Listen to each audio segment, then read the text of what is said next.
She slapped my wife across the face right in front of me.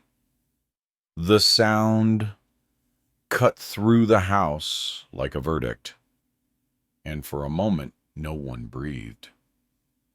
I stepped forward to protect the woman who raised my son, not knowing that this time it was him I'd need protection from.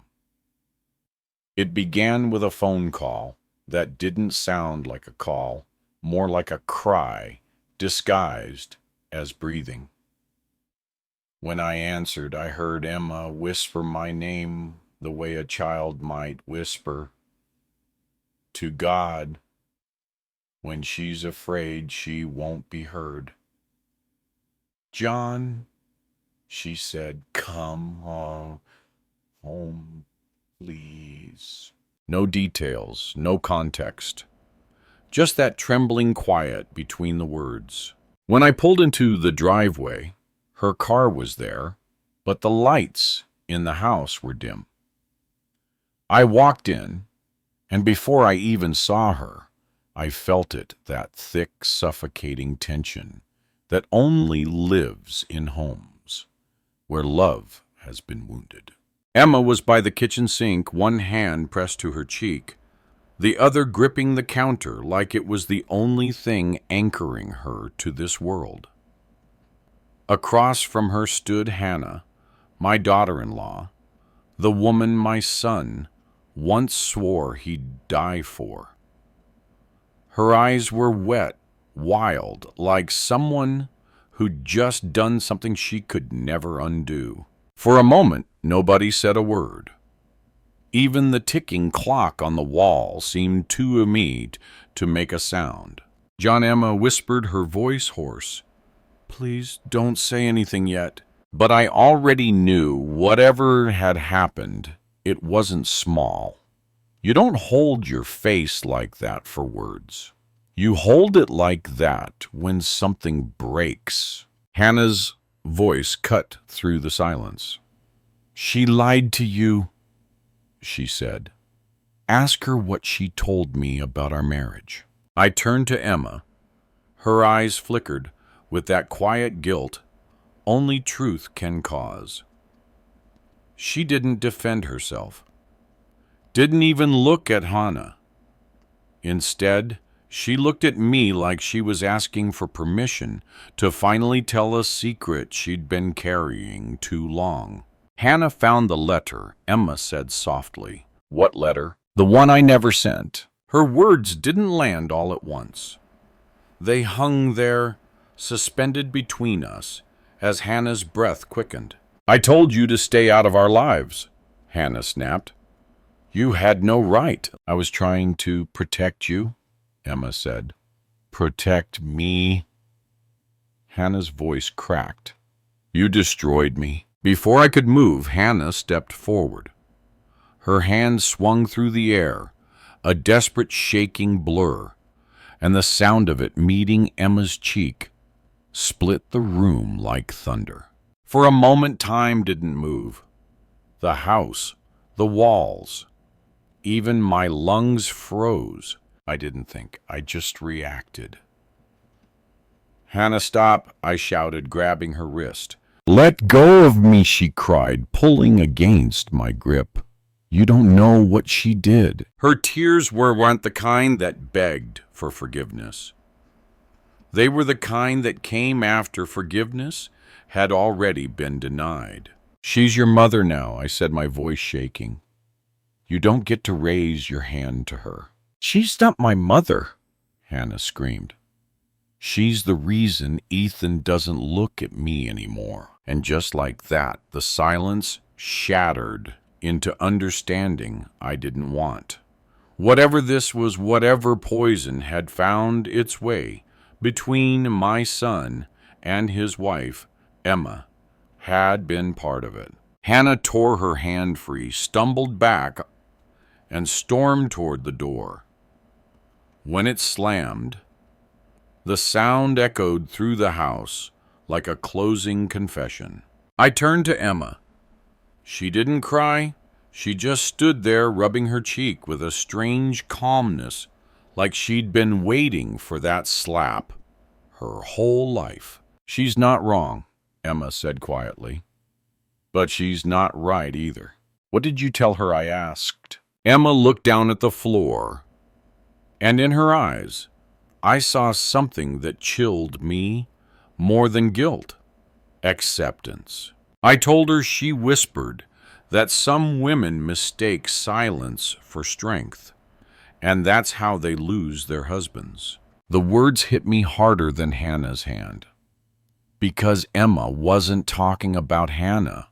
She was talking about herself, about us. Outside, I heard Ethan's car engine fade into the distance, the sound of a son running from a home that had forgotten how to hold itself together. And in that hollow quiet, as the gold evening light turned gray across the walls, I realized something terrifying.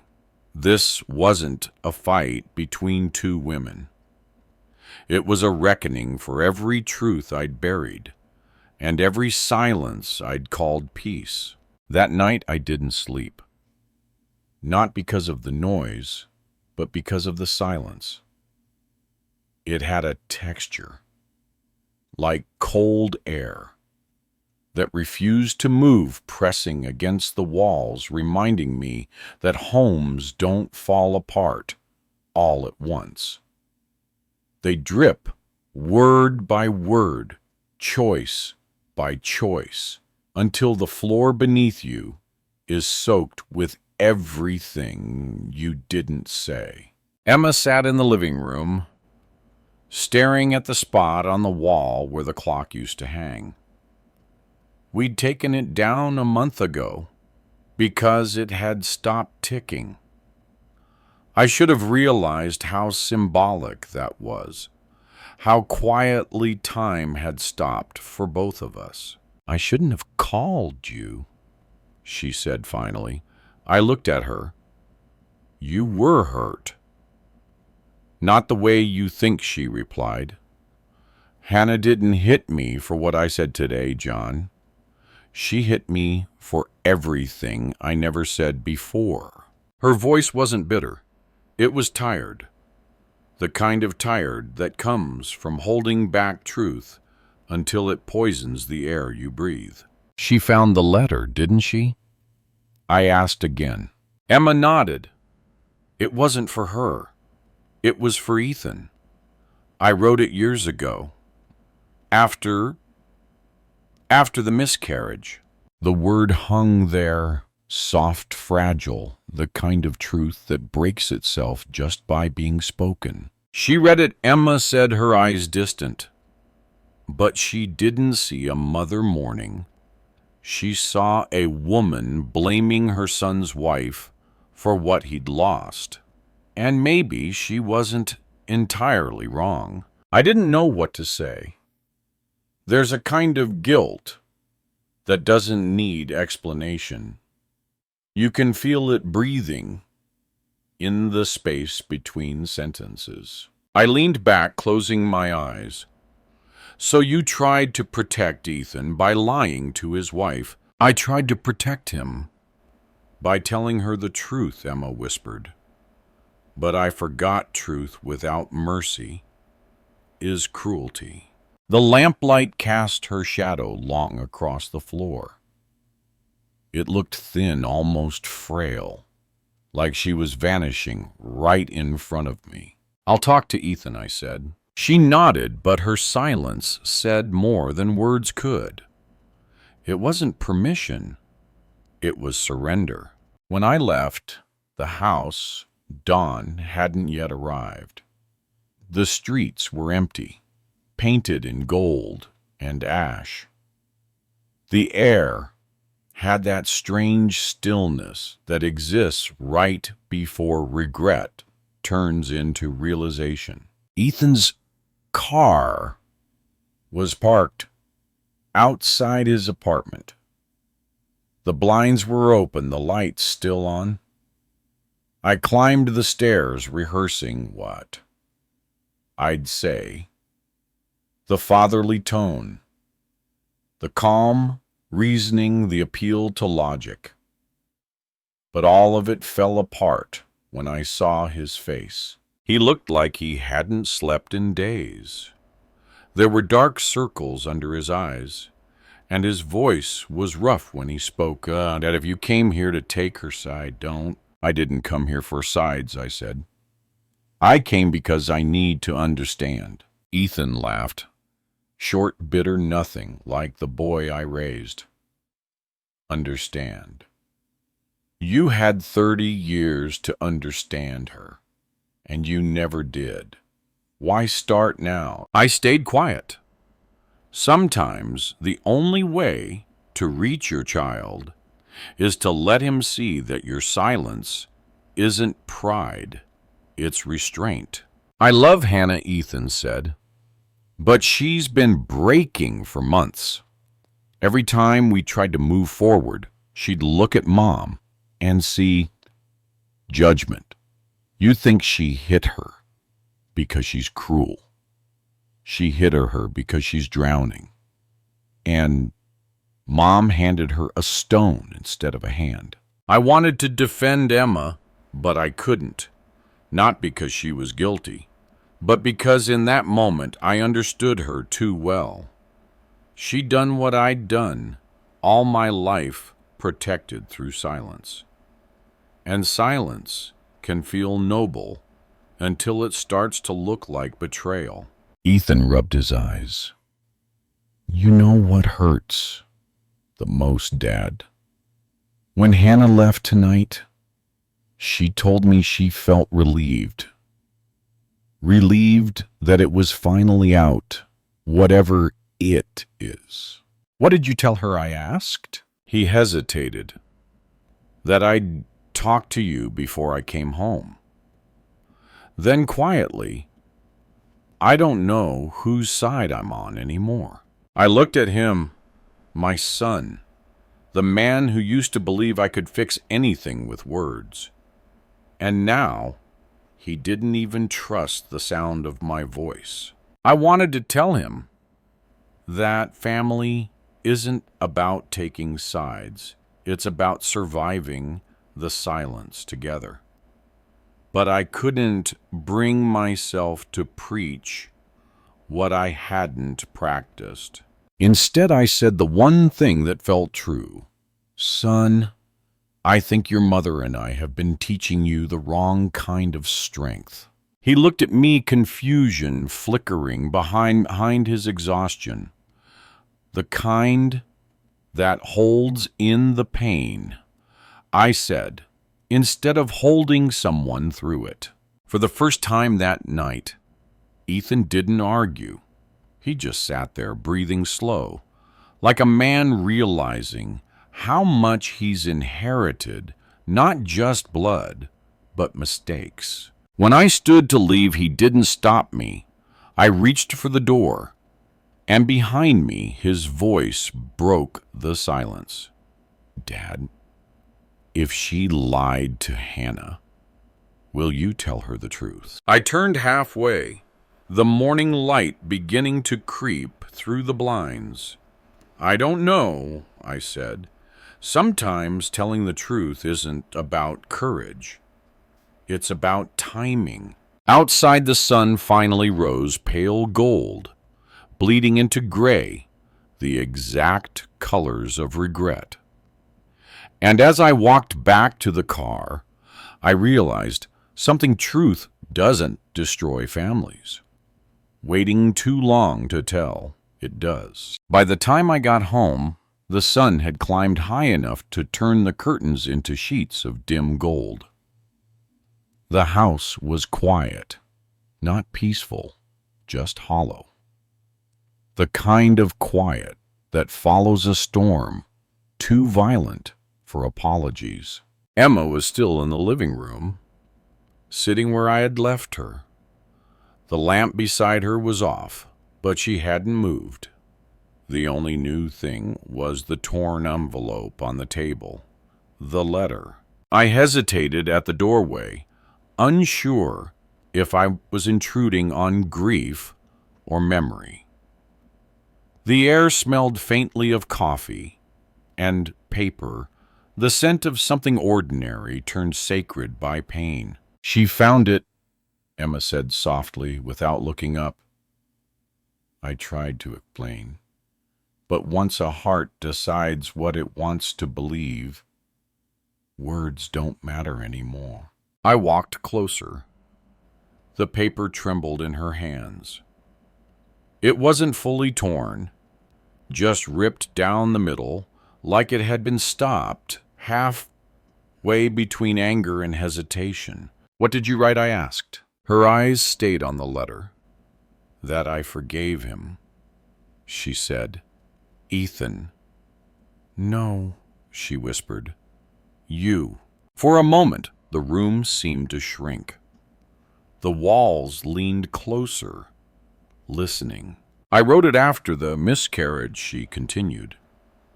I wanted to tell you, I didn't blame you for leaving that night.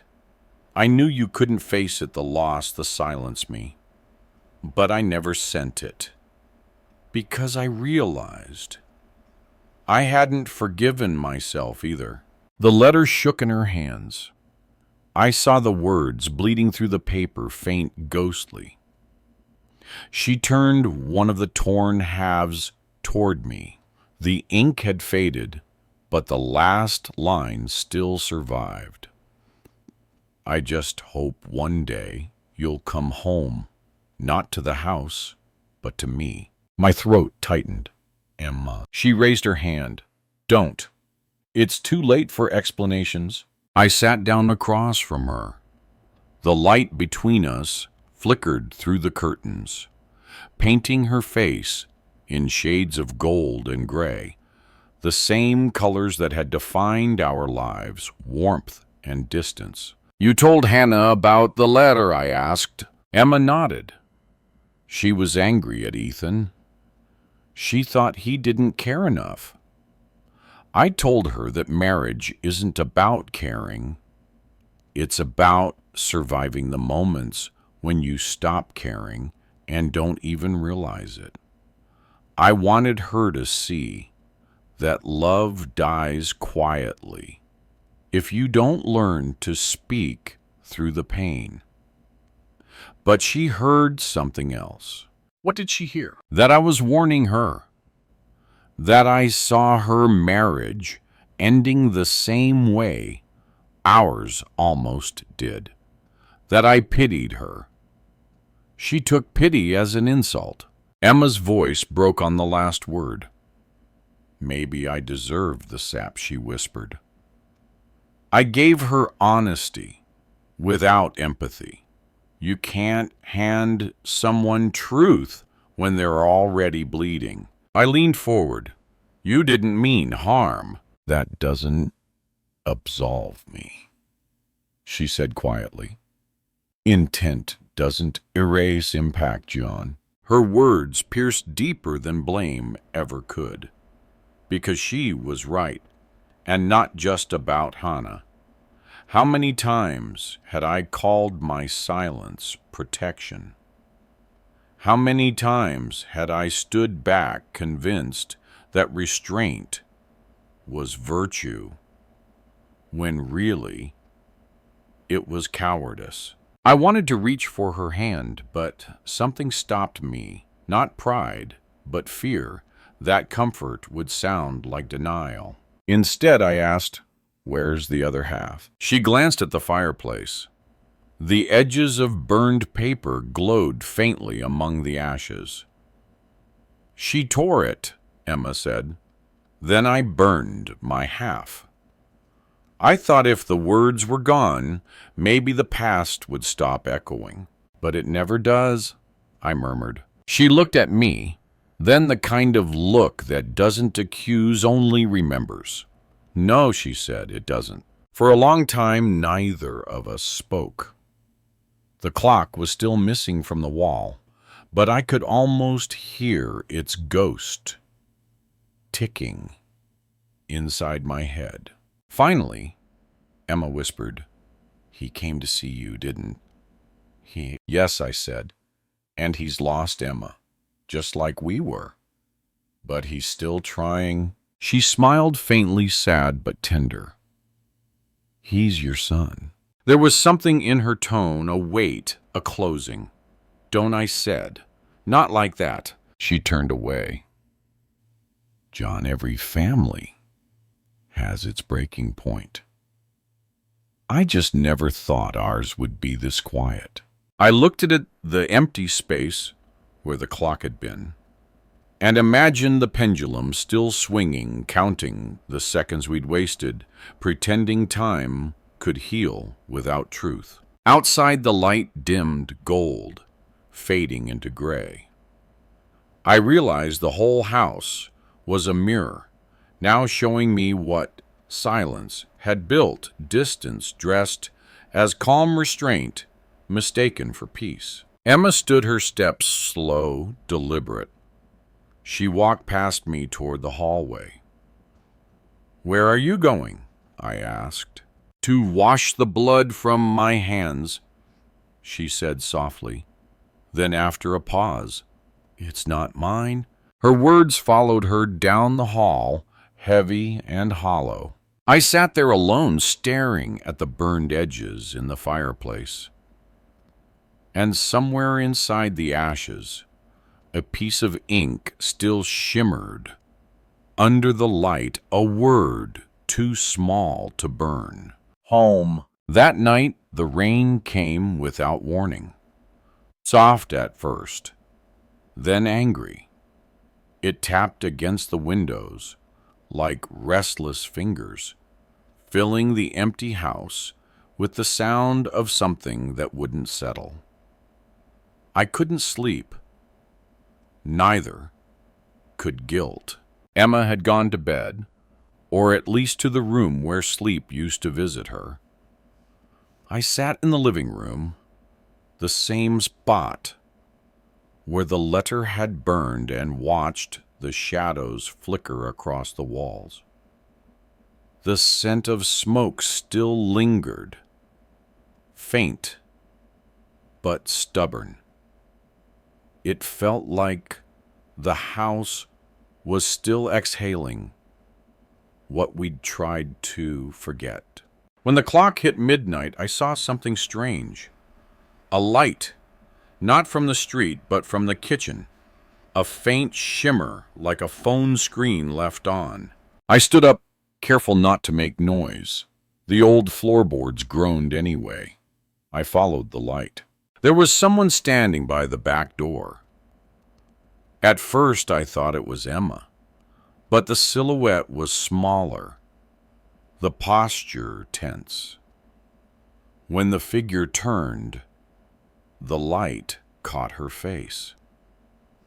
Hannah. She froze when she saw me, like a thief caught, not stealing, but remembering why she came. What are you doing here? I asked quietly. She didn't answer, just stared at me, eyes red from tears and rain.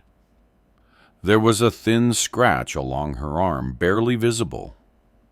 In her trembling hand, she held something small, the other half of the letter.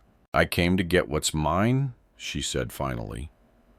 Her voice was low, hoarse, almost pleading. Hannah, that letter wasn't for you. I know. Then why? Because she made it about me. Her jaw trembled. She looked at the torn paper like it was a confession she couldn't unread. She told me the truth, Hannah said, that she wrote to forgive you, that she never stopped loving you, even when you left her. Do you know what that sounds like to someone like me, John? Someone who's been fighting for scraps of love that never belonged to her. Her words hit like rain on open wounds, quiet but endless. I thought she pitied me. Hannah continued. But now, I think she was warning me. She wanted me to know what it's like to live beside a man who leaves without walking out the door. She looked at me then, and I saw something terrifying. Not hate, not blame, recognition. You're Ethan's father, she said.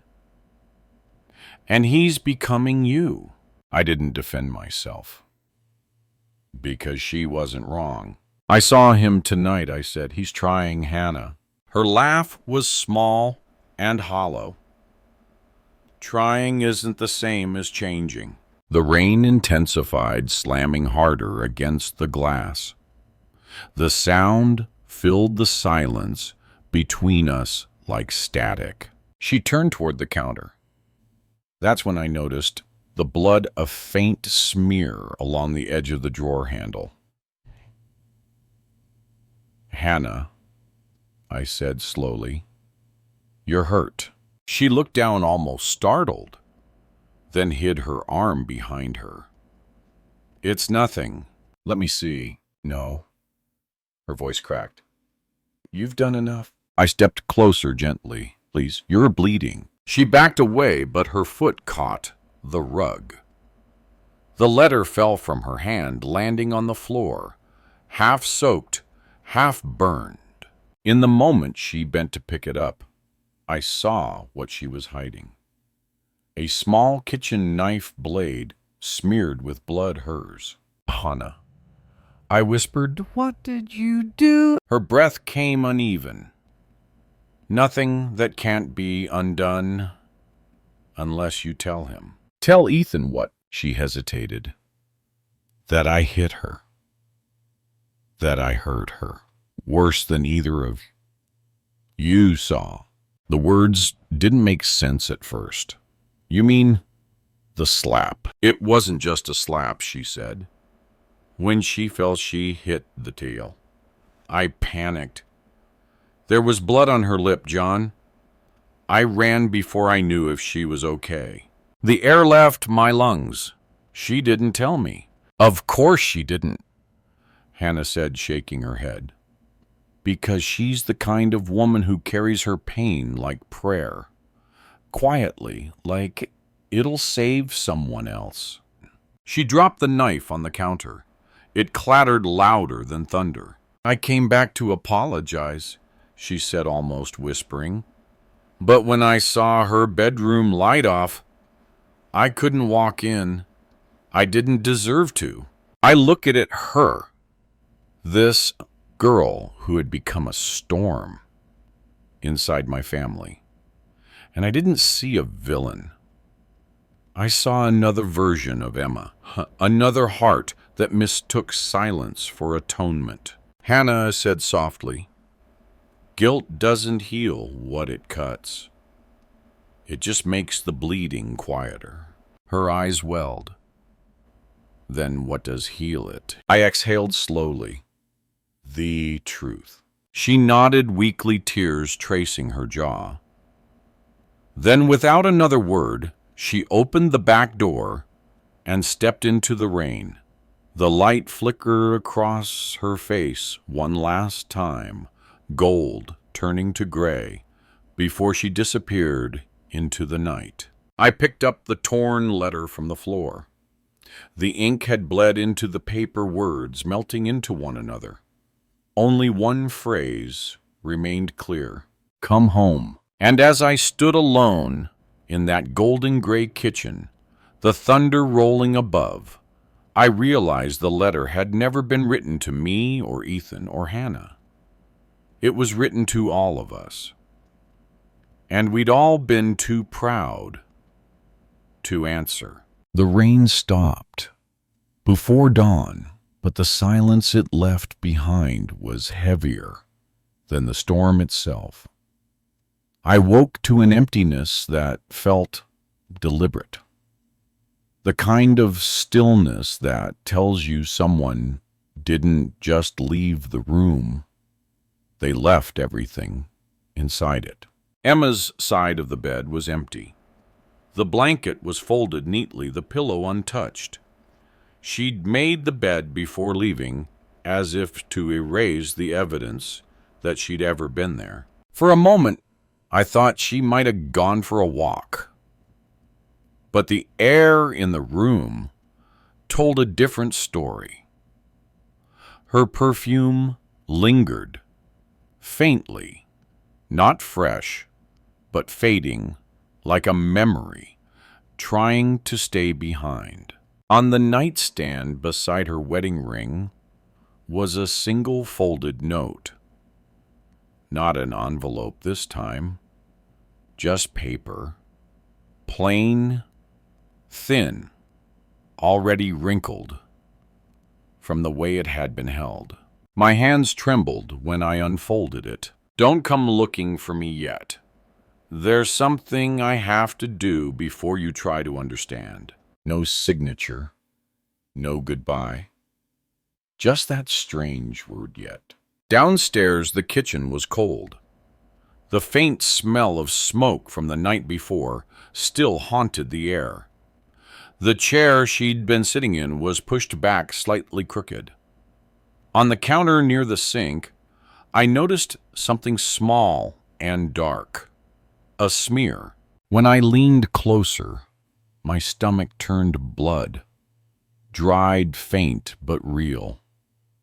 It trailed down the edge of the sink toward the drain where it had half dried into a rust-colored ring. I reached for the faucet instinctively but stopped.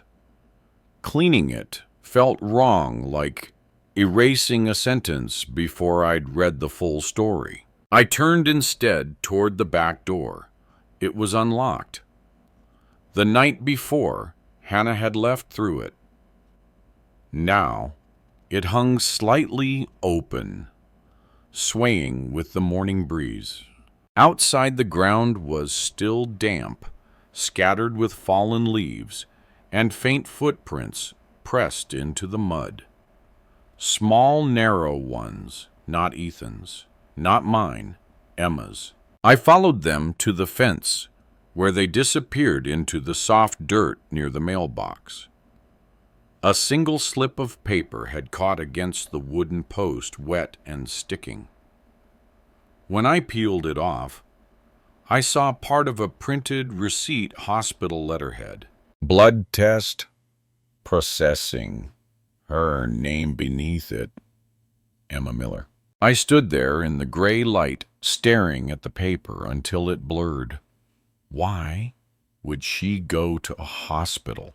Why would she hide it? Behind me, a voice broke through the air. Ethan was at the gate, eyes red, hair damp from the morning mist. He looked like he hadn't been home all night. "What are you doing here?" I asked quietly. "I came to see Mom. She's gone." He froze. "Gone where?" I handed him the note. His eyes scanned it. Then he exhaled sharply. "What does she mean by, before you try to understand?" "I don't know," I said. "But she left early. Maybe before sunrise." Ethan stepped past me into the yard, walked around. His gaze fell on the faint trail of footprints, the hospital slip in my hand, the open door. His expression hardened. "Hannah was here, wasn't she?" "Yes," I admitted. "She came back last night." Ethan's jaw tightened. "Did she hurt Mom again?" "No," I said quickly. "She came to apologize." He didn't believe me. I could see it in his eyes. That quiet, dangerous disbelief that grows between fathers and sons when trust has started to rot. "Dad," he said slowly, "I need you to tell me something. Did Mom know something about Hannah? Something she didn't tell me?" I hesitated. I think she knew more than she said. "Like what?" I thought of the letter, of Emma's voice trembling when she said she'd written forgiveness, but never mailed it. I thought of Hannah's bleeding arm, the confession she'd whispered in the kitchen. And I realized how tangled the truth had become, so twisted that revealing one part might destroy another. "Ethan," I said quietly, "whatever this is, it's bigger than blame." He looked at me, eyes burning. "That's not an answer." No, I said it's a warning. The words came out colder than I meant, but they were the only ones that felt safe. Ethan clenched his fists. I'm going to find her. Not alone, I said. He turned back toward me, shaking his head. You've protected her all your life, Dad, even from the truth. Maybe it's time you protected me instead. Before I could respond, he was already walking down the road, the wet gravel crunching under his boots. I wanted to call after him, but the words stayed trapped behind years of pride and quiet. When he disappeared around the corner, I looked back at the note on the table, the faint blood on the sink, the hospital slip in my hand. Emma's voice echoed in my mind. There's something I have to do before you try to understand. I didn't know what she meant, but I knew this. Whatever she was doing, it wasn't running. It was atonement. And I was about to find out what kind of truth a woman seeks when she decides forgiveness isn't enough. Morning stretched slow, the kind of pale that makes every sound feel louder than it should. The road to the hospital, cut through a field, still slick from last night's rain. Each turn of the wheel felt heavier than the last, like the car itself didn't want me to arrive. I'd called the front desk twice. Both times they said the same thing. Yes, Mrs. Miller checked in around 5 a.m. And no, she didn't come for treatment. She'd come to deliver something. They couldn't tell me what. When I reached the parking lot, her car was there. The driver's seat pushed forward, her scarf draped across it like a forgotten promise. The engine was cold. She'd been here for hours. Inside, the smell of antiseptic clung to the air, that sterile, soulless scent that makes every truth sound clinical. A nurse guided me down the corridor. The walls were a washed-out cream color, the kind hospitals choose, so you can't tell if you're supposed to hope. She's in records, the nurse said. She asked for a private consultation. Records, not recovery, not tests. She hadn't come to be healed. She had come to reveal something. I followed the signs until I reached a frosted glass door marked Medical Archives. Voices drifted through it, quiet, deliberate, the kind people use when every word matters. I hesitated, then knocked. The door opened just enough for me to see her. Emma, sitting across from a woman in a gray suit, a hospital administrator, maybe a social worker. On the table between them were two folders and a sealed envelope with a red stamp. When Emma looked up, surprise flashed in her eyes, then faded into resignation. You weren't supposed to come yet, she said. I found your note, I replied. The woman in the suit stood. Mr. Miller, perhaps we should... It's fine, Emma interrupted softly. He needs to hear it. The woman nodded once and left, closing the door behind her. I crossed the room, but stopped before the table. Emma, what are you doing here? She placed her hand on the envelope. Her fingers trembled.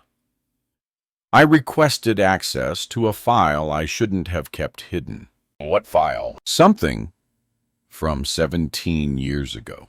Her eyes lifted to mine, calm, almost emptied of fear. John, the miscarriage wasn't what you think it was. My throat tightened. Don't. I have to. She slid the folder toward me. There was a blood test back then. The results were inconsistent. The doctor thought it was a lab error. I didn't. I stared at her. Inconsistent. How? Her voice cracked. Because the sample didn't match yours. The words landed like glass shattering inside my chest. For a moment, I couldn't breathe. I remembered that night, the hospital lights, the pale sheets, the sound of her heartbeat slowing under the monitor. I remembered holding her hand, whispering that we'd try again. And now, 17 years later, she was telling me the child we lost might not have been mine. I sank into the chair opposite her. The folders sat between us, heavy as a gravestone. Why are you telling me now? I asked. Because silence only looks like mercy until it turns into rot, she said. I kept it from you because I thought I was protecting what was left of us. But last night, when Hannah hit me, I realized she was right.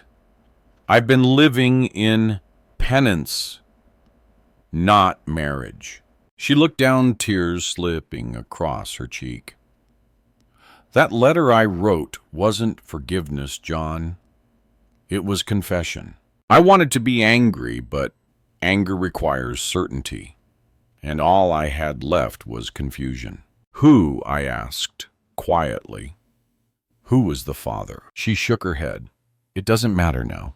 He's gone. It matters to me. She met my eyes. It was someone who reminded me of you before you forgot how to talk to me. The sentence cut with surgical precision, clean, irrevocable. I leaned back, staring at the envelope. So all this time, every silence between us was built on a lie. No, she said softly, was built on fear. Outside rain began again, soft, steady, rhythmic against the glass. Ethan can't know, she whispered. He's already losing himself trying to protect everyone. If he learns this, he'll break. I closed the folder slowly. Secrets don't protect Emma. They poison. I know, she said. That's why I came here. To end it. What do you mean? She stood gripping the envelope. This is the original record. I asked them to destroy the copy. Once this one's gone, there's nothing left to find. Destroying it doesn't erase what happened. She looked at me not with defiance, but surrender. No, John, it erases what's left of me. She turned toward the incineration chute near the back wall. A small metal door labeled biohazard disposal. The envelope trembled in her hand. Emma, I can't let our son inherit this silence, she whispered, so I'll burn it myself. Before I could move, she opened the hatch and slid the envelope inside. A thin hiss filled the air. As the paper caught fire, the smell of sterilized ash mixing with antiseptic. She closed the door, pressed her hand against the metal, and breathed out. Now it's gone. But I could see it in her eyes. The truth wasn't gone. It had simply moved into her. When she turned to leave, she paused beside me. John, she said softly, you once told me love survives anything. Do you still believe that? I couldn't answer. Because in that moment, I wasn't sure if what I felt for her was love or just the echo of it. She gave a faint smile, one that looked more like goodbye than peace, and walked out of the room. I sat there alone, staring at the faint line of smoke curling from the chute. And for the first time in my life, I realized that the past doesn't haunt you because it's gone. It haunts you because it never really leaves. The drive home felt longer than the road itself. The rain had thinned into mist, coating the windshield in a quiet blur. Each drop that slid down looked like something unspoken finding its way out. I wanted to turn back, want to stop Emma, but to delay the moment I'd have to face what her silence had made of us. When I pulled into the driveway, Ethan's car was already there. He was sitting on the front steps, elbows on his knees, soaked through his hair, plastered against his forehead. The look in his eyes was half worry, half accusation. "Where is she?" he asked. "She'll be home soon," I said. He stood. "You know where she went." I didn't answer. Sometimes silence is an admission you can't afford to give words to. He stepped closer, his jaw tight. "What's going on, Dad?" "Hannah's gone. Mom's missing, and you're acting like everything's fine." "Because if I start talking," I said quietly, "I might not stop." He frowned. "You mean you might tell the truth?" The words hit harder than he intended. I looked at him, this boy I'd raised to be strong, who now spoke like strength was a weapon. "The truth," I said slowly, "isn't something you throw at someone to win. It's something you carry until you're ready to bleed for it." "Then start bleeding," he snapped. I didn't. I couldn't, because the truth I carried didn't just wound me, it would tear him apart. He shook his head. "You always do this. You hold everything in. Call it patience, call it stoicism, call it whatever. Helps you sleep. But all it does is make the people around you choke on your silence." His voice cracked on the last word. He wasn't angry anymore. He was hurt. I wanted to reach for him, but before I could, headlights swept across the front yard. Emma's car rolled in slow, steady. She parked, turned off the engine, and sat there for a long time without moving. Ethan saw her first. "Mom?" He ran toward the car before I could stop him. She stepped out, calm, soaked to the bone. Her face pale, but steady. She looked like someone who'd just walked through fire and decided not to mention it. "Where were you?" Ethan asked, his voice trembling. "We were worried." "I know," she said. He noticed the small burn on her wrist, the faint red mark that hadn't been there before. "What happened?" She smiled faintly. "Nothing that hasn't already happened before." The way she said it made me ache. Ethan turned to me. "You knew, Ethan. You knew, and you let her go." "I had to," I said. "There are things between us that don't belong to me," he shouted. "That's what you've always said, Dad. Every secret, every silence you tell yourself, it's protection. But protection from what? From love. From honesty." Emma flinched. "Ethan, stop." "No, Mom, not this time." His eyes filled with tears. "I grew up thinking love was measured by how much pain you could hide. That's what you both taught me." She stepped closer, reaching for his hand, but he pulled away. "You think I don't see it," he said, voice breaking. "You're both ghosts in the same house. You talk like strangers and call it marriage. You stand in the same room and call it forgiveness. But it's not. It's fear." Emma's lips trembled. "You're right," she whispered. The admission silenced him. Even I stopped breathing.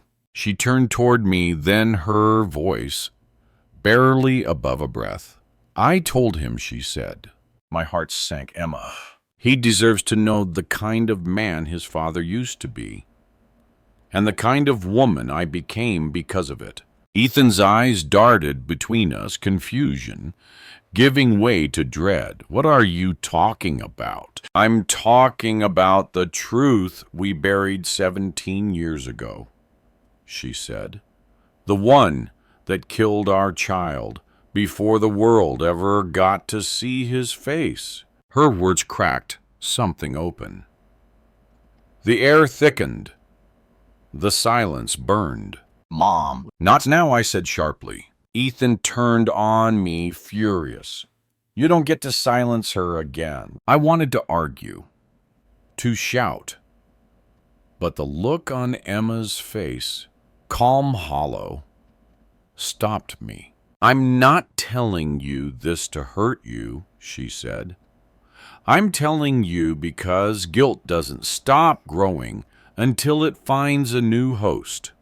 I won't let it be you. She reached into her coat pocket and pulled out a small silver locket, old, tarnished. She placed it in Ethan's hand. Your brother's name is inside, she whispered, even if he never had a grave. Ethan's fingers trembled as he opened it. Inside was a folded slip of paper, the same handwriting as the burned letter. 2 words. Forgive me. He looked at her eyes full of something I couldn't name, disbelief or betrayal.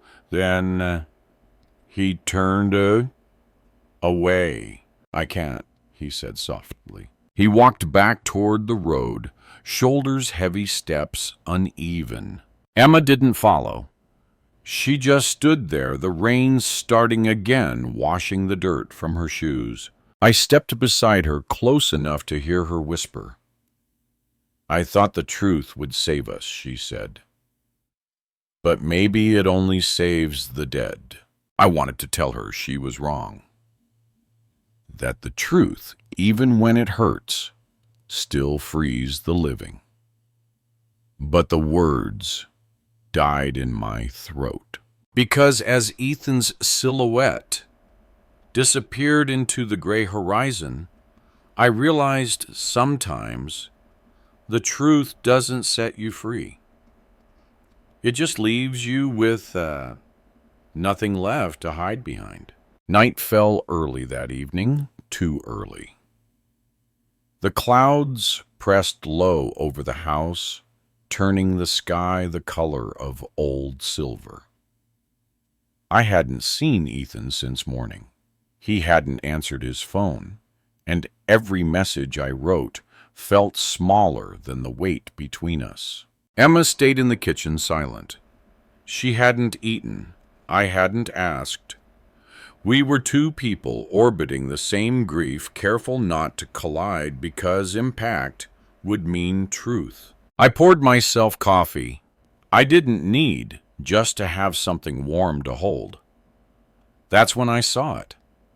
A small, black flash drive sitting on the counter near Emma's keys. No label, just a faint scratch across the plastic. What's this? I asked. Emma looked up slowly, eyes hollow. The woman from the hospital gave it to me. She said it was attached to the old record file. What's on it? I don't know, she said. Maybe proof. I didn't ask permission. I took the flash drive into the living room, plugged it into the old laptop, and waited. The screen flickered once, twice, then a folder appeared. Only one file.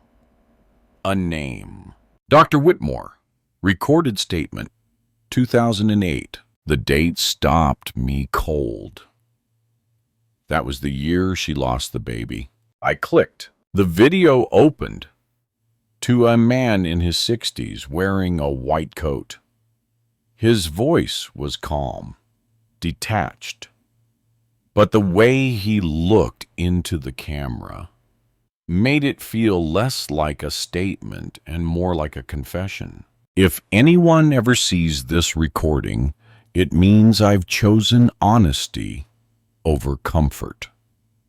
The patient, Emma Miller, requested her test results remain sealed. I respected that until I couldn't. The blood sample discrepancy was not an error. There was another donor involved, a partial match. My hands stiffened. Emma stood behind me, now silent, watching the screen over my shoulder. The secondary match belonged to someone she listed as a family emergency contact. Name Robert Miller. For a heartbeat, I thought I'd misheard. But the word kept echoing cold and certain. My brother. The doctor continued. Emma asked me to destroy the record. I didn't. I kept it sealed under confidentiality. But if the truth ever finds its way back, let it be known that the conception was medically possible only through assisted procedure. She believed her husband could never forgive her for the decision. The video ended. The silence that followed wasn't ordinary. It was a silence that knew. I sat back slowly, staring at the frozen screen. My reflection shimmered faintly over the doctor's still face. Robert, my brother, dead 10 years now. The only person who'd been there that night, the one who drove me to the hospital. When Emma's bleeding started, who stayed outside when I couldn't breathe enough to walk in.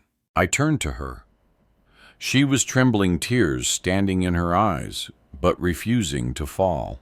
Tell me it isn't true, I said, though I already knew the answer. It was supposed to be a procedure, she whispered. We'd been trying for years.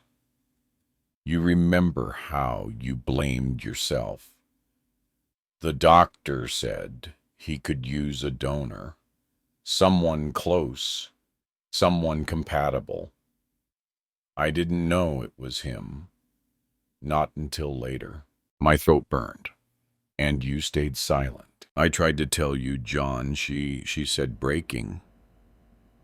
But you were drowning in guilt. You couldn't even look at me without seeing failure. I thought if I told you, it would destroy you. I thought I could carry it for both of us. I laughed, a hollow, broken sound. You carried it all right, until it bled into everything. Into Ethan, into Hannah, into the walls of this damn house. She took a step closer. I know. You let me hate myself, I said. For years I thought I was the reason you stopped smiling. That I was the one who couldn't give you what you wanted. You were, she whispered, voice cracking. But not the way you think. I looked at her, searching for something to hold on to, but all I saw was the same ache reflected back. Does Ethan know? I asked. She shook her head. No. And he can't. He's already carrying enough. I turned toward the window. Outside, the streetlight flickered gold through the mist, the kind of light that reveals more shadow than warmth. Secrets don't die, I said quietly. They just change hands. She walked closer, standing behind me. Then, let this one die with us. I don't think it will, I murmured. Why? Because every time I look at our son, I see the man I used to be, and the brother who isn't here to face what he did. The truth's already alive, Emma. It just hasn't spoken yet. She pressed a trembling hand to my shoulder. Then please, don't let it speak through anger. I didn't answer, because just then my phone buzzed on the counter. A text from Ethan. Dad, I need to talk. Hannah's at the church. She says Mom told her everything. Everything. The words sat on the screen like a fuse. I looked at Emma, her eyes wide with dread, and knew that whatever waited at that church would finish what this truth had started. I grabbed my coat. She tried to stop me. "John, please." But I was already moving toward the door. As I stepped out into the night, rain began again, soft gold, under the street lights, washing the world in the same weary color as guilt. And for the first time, I didn't know who I was going to protect anymore. My wife, my son, or the man I used to be. The church stood alone at the end of the street, its windows glowing with the kind of yellow light that never feels holy, just tired. The rain had slowed to a mist, and each step I took up the stone path sounded like memory tapping on wood. I pushed the door open. Inside, the air was cold. The candles near the altar burned unevenly, small flames, bending toward the cracks in the glass. Ethan sat in the first pew, his hands clasped tight between his knees. Beside him, Hannah was trembling, not from fear, but from the weight of what she'd been carrying. When they heard the door creak, they both turned. Neither spoke. I walked down the aisle, every footstep echoing against the walls like a slow confession. "Where's your mother?" I asked. "She's outside," Ethan said quietly. "She asked me to wait for you." I could see it in his eyes, confusion, betrayal, and something that looked too much like pity. "Daddy said Hannah told me everything. About the miscarriage. About Uncle Robert." The name hung between us like a blade. "I didn't want to believe it," he said, "but she showed me the hospital file Mom gave her." I froze. "She gave it to you?" "To her," Hannah whispered. Her voice was brittle. "Emma said I deserved to know what kind of blood runs in this family. That silence is the real violence." Her hands shook as she reached into her coat pocket and pulled out a crumpled piece of paper, one of the burnt fragments from the letter. The edges were singed, the ink blurred, but a few words survived.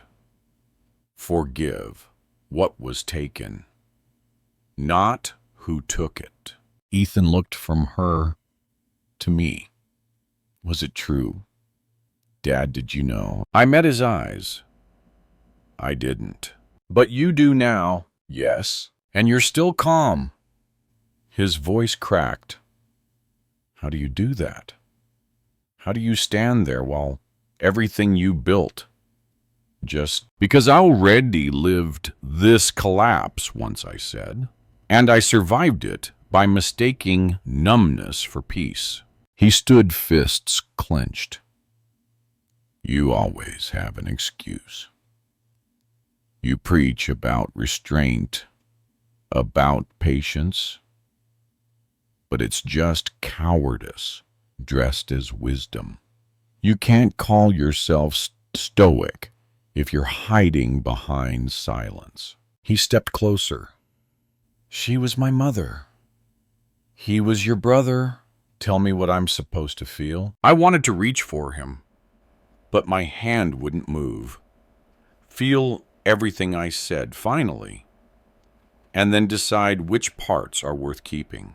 He laughed bitterly. "That's not an answer." "No," I said. "It's survival." The side door opened and Emma entered, soaked from the rain, face pale, but composed.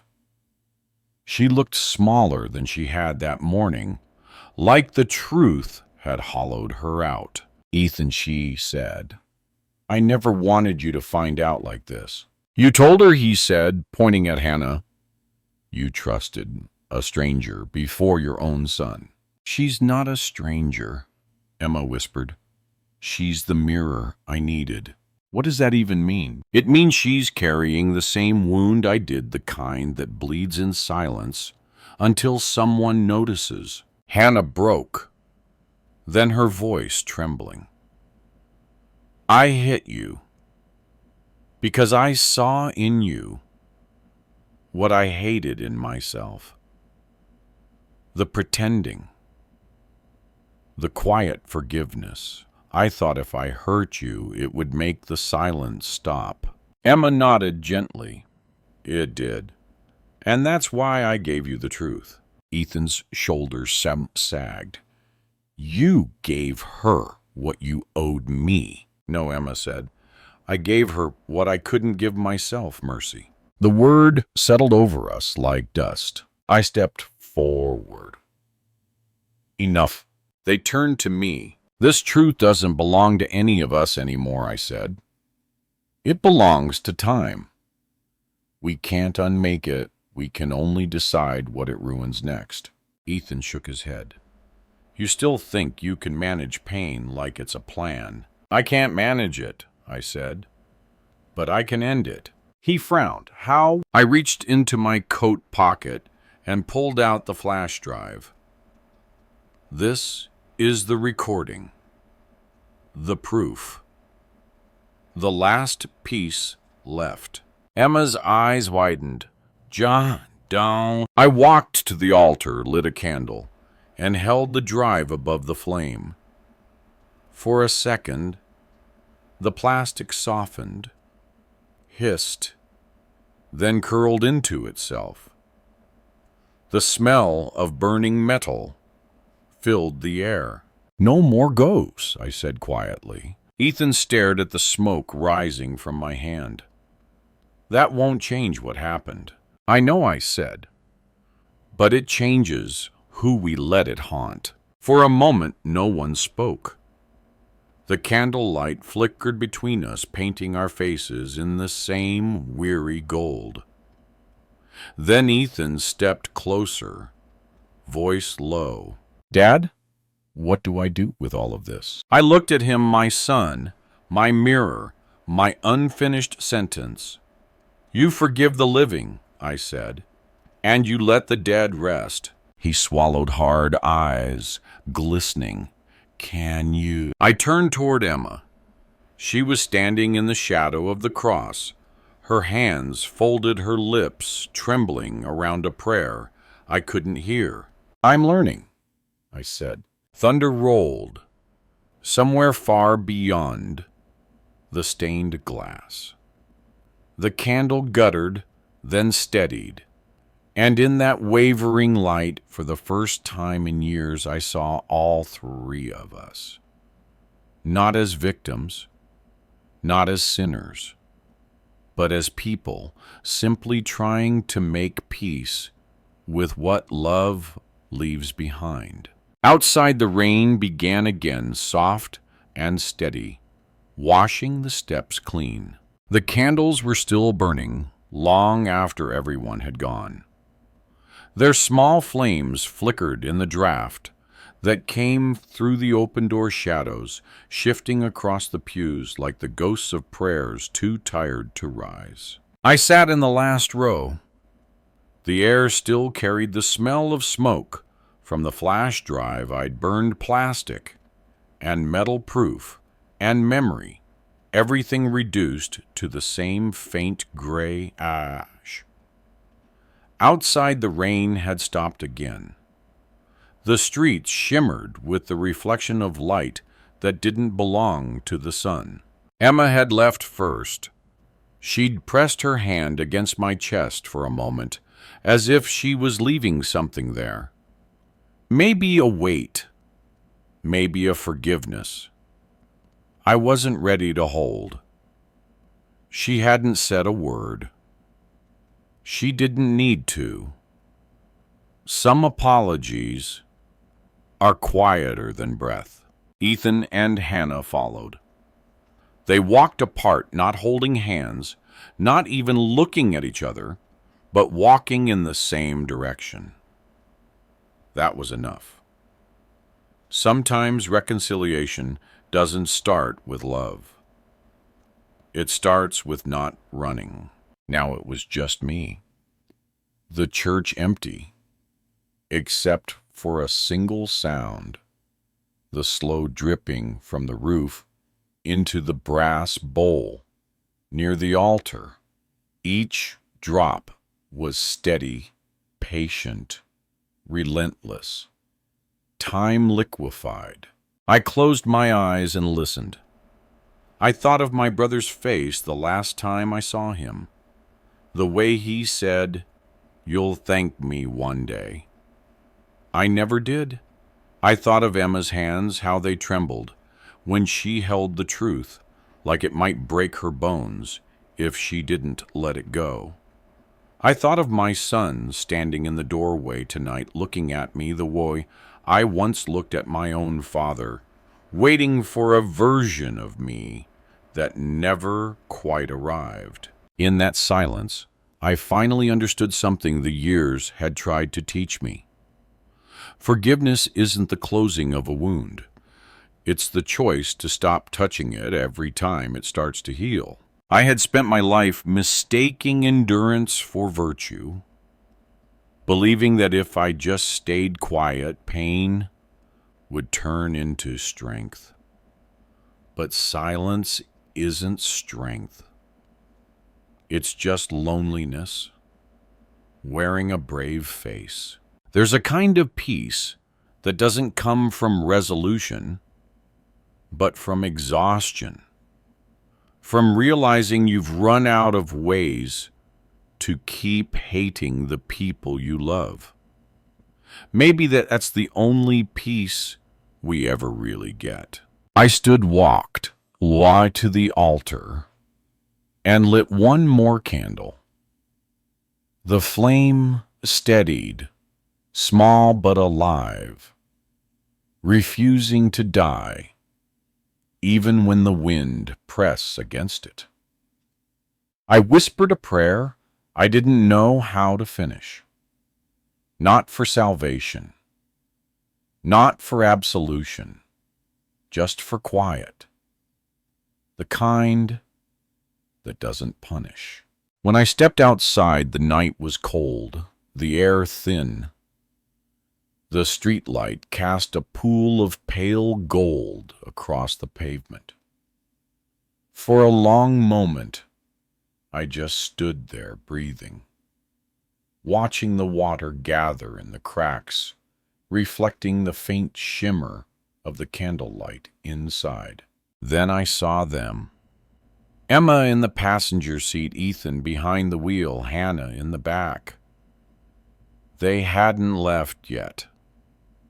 They were sitting there in silence, the way families do after too many truths have been spoken. Emma turned her head slightly. Our eyes met through the glass. She gave a small nod, nothing more. The engine started and the car rolled forward, taillights disappearing into the gray. I stayed there until the sound faded. The rain began again, soft and patient, like forgiveness falling where words had failed. And as I started the long walk home, the world around me glowed in that familiar stoic gold, half warmth, half sorrow. The color of endings that don't heal, but teach. Because sometimes love doesn't survive the truth. It just learns to live with it.